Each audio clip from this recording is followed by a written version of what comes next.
Splendid here. Today I'd like to explore what makes a player base move from one game to the next in a franchise, and the consequences of what happens when a franchise fails to deliver.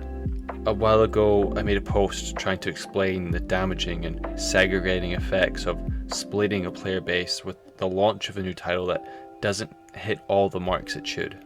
It's very difficult for the player base to definitively progress from one game to the next when the latest addition to the franchise isn't obviously or distinctly better than the previous. For an example, let's look at the Battlefield games. It's obviously a much larger franchise than our beloved company, but the principle still applies. Come on then!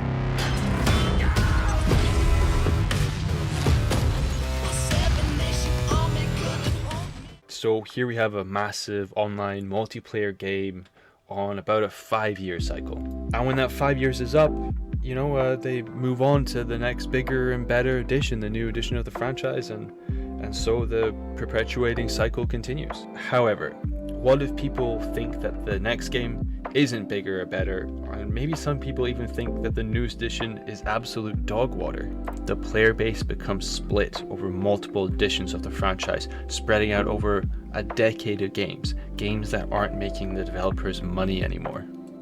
Thousands of potential customers disillusioned with the way the franchise is going and moving on to other games that are more aware of the needs of the gamer. If we're still talking about Battlefield, in this case the newer game would be something like BattleBit Remastered, stealing all of its players away at a much cheaper price.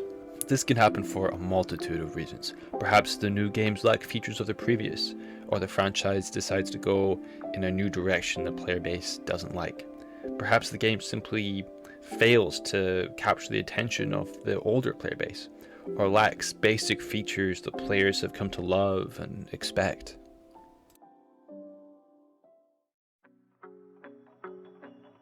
Brace yourself, Go enjoyers.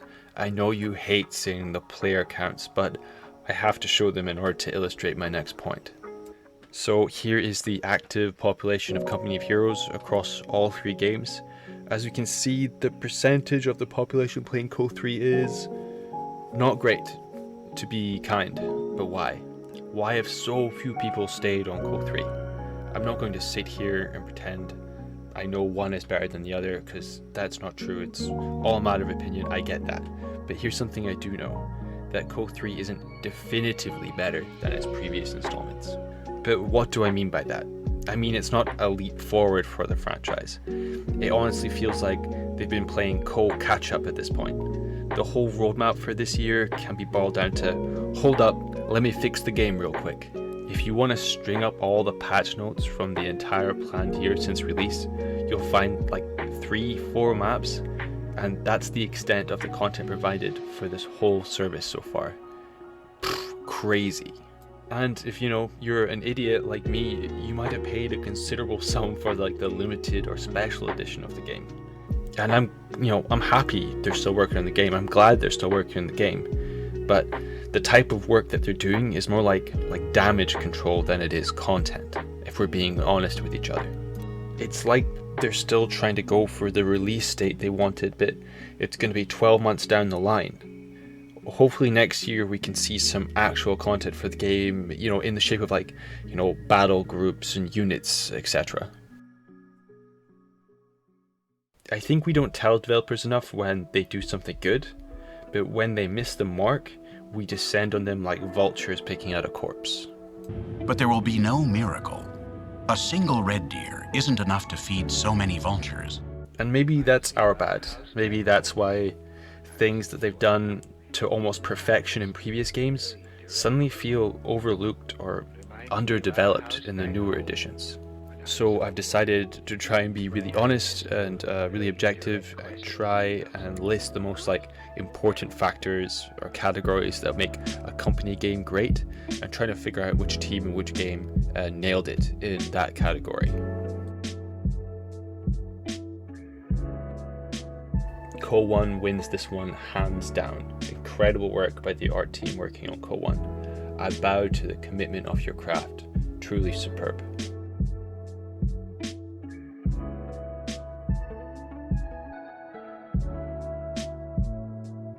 for this particular one, I'm really talking about graphical capability as opposed to style.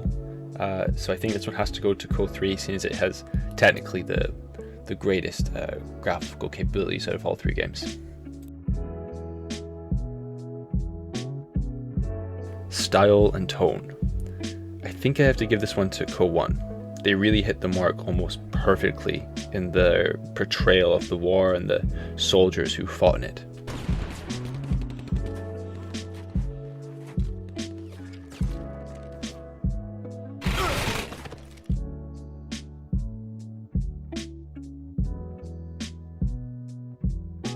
This was a difficult choice between 1 and 2.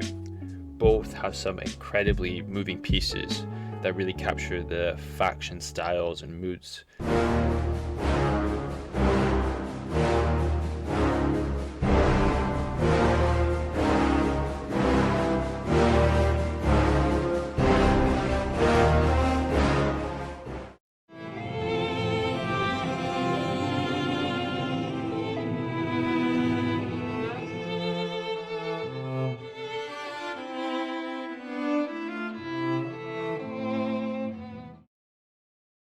And then I found some secret COH3 music called the Hidden OST, and for the life of me, I don't understand why they don't use it.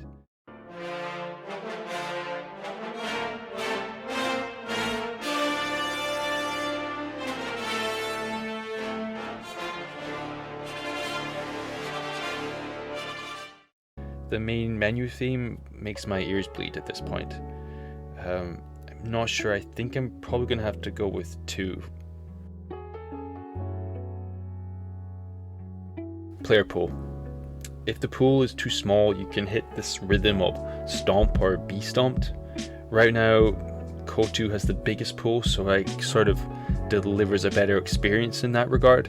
Of course, you can still have poorly matched teams in Company Heroes 2, but that's probably because of the arranged team system sort of resetting all the time with new people who are playing together. However, because of the considerably larger player base, you're more likely to find an opponent that's closer to your skill level.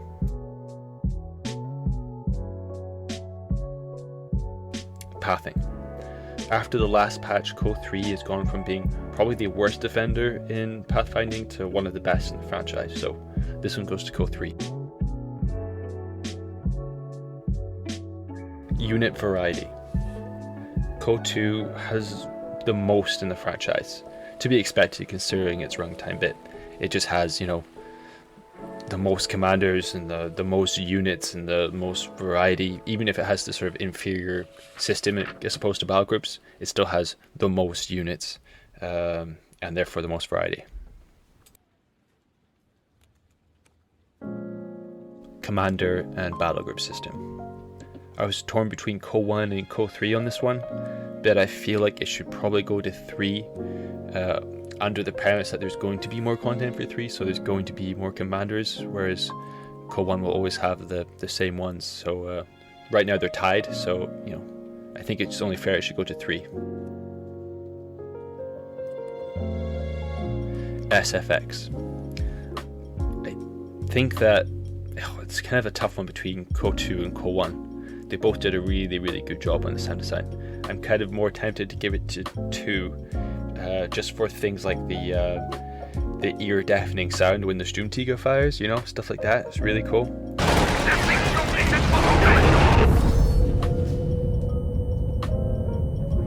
But COH3, you know, I do appreciate they've made some kind of big leaps recently with the MG sounds. I appreciate that, but I still don't think it's quite there yet. They still need to do a bit more work, but hopefully we can see some improvements on that in the future. Teching and call-ins.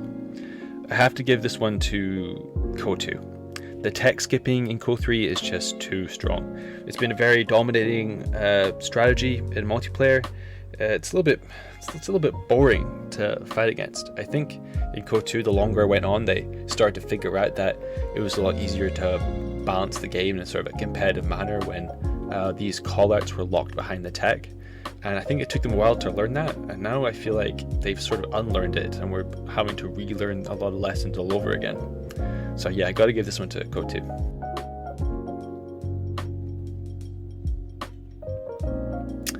The ping system. They just did it absolutely perfect in COH1, and they've sort of failed to reproduce it in COH2. And they've tried their best to get it right in COH3, but they still haven't quite hit the mark. It's not as efficient. I don't know why they're struggling so much with it. It's kind of strange.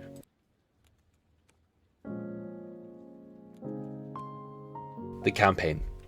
COH1 comes in first, hands down, had the best campaign of all the games. I think you'd really struggle to find someone to argue for the other two. COH1 is just head and shoulders above the rest in that regard.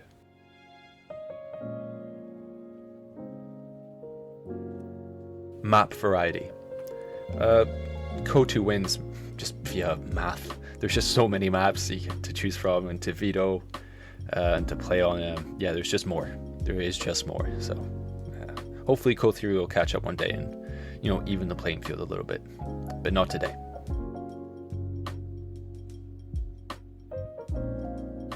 The key binding system. All 3 games get -1 point. It blows my mind that they can't get this right. They figured out keybinds in the 90s. Bro, just let me choose the keys. I know that COH3 has the grid key system, but the grid keys are just lying about being able to change keybinds. It's like fake news. It's such a terrible system. I don't know why they put it in the game.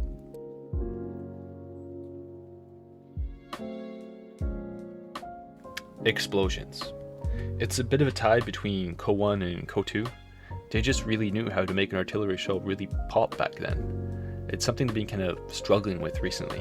But yeah, COH1 and COH2 just had the secret sauce for the explosions.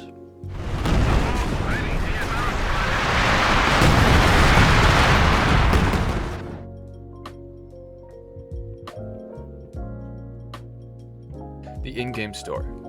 Not an essential feature to make COH great, but still one that felt less of a rip-off in COH2. The currency was easier to passively acquire, and the store had more options for the player.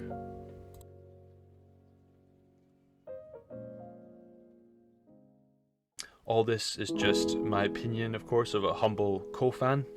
You might disagree with me on one point or another, and that's totally fine. But I think if you're being completely honest with yourself, you'll find the points scattered across all 3 games.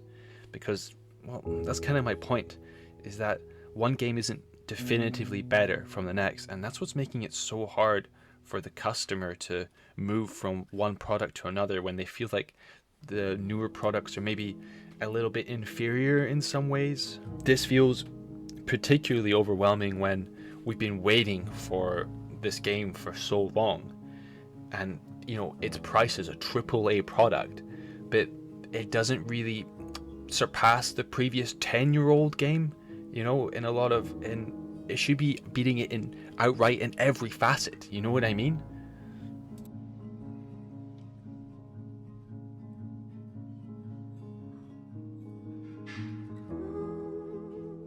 We COH enjoyers are a small bunch, too small to be divided like we are.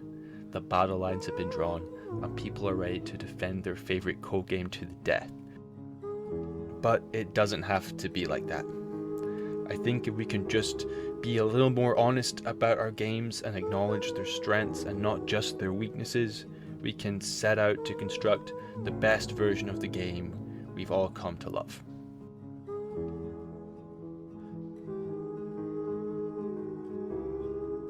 Sorry it's been a hot minute since I last posted some COH content, but I've been working several jobs and painting commissions on the side.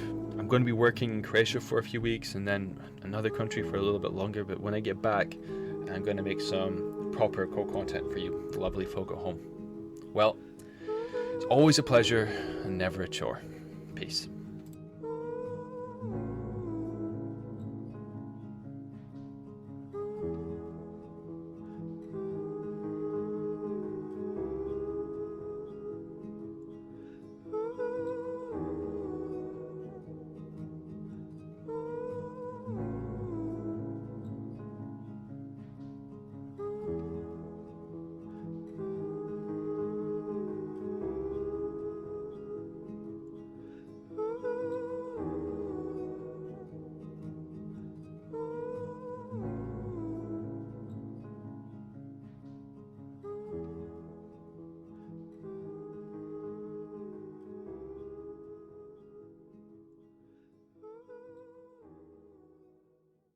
There's a rather splendid Cromwell ready to go.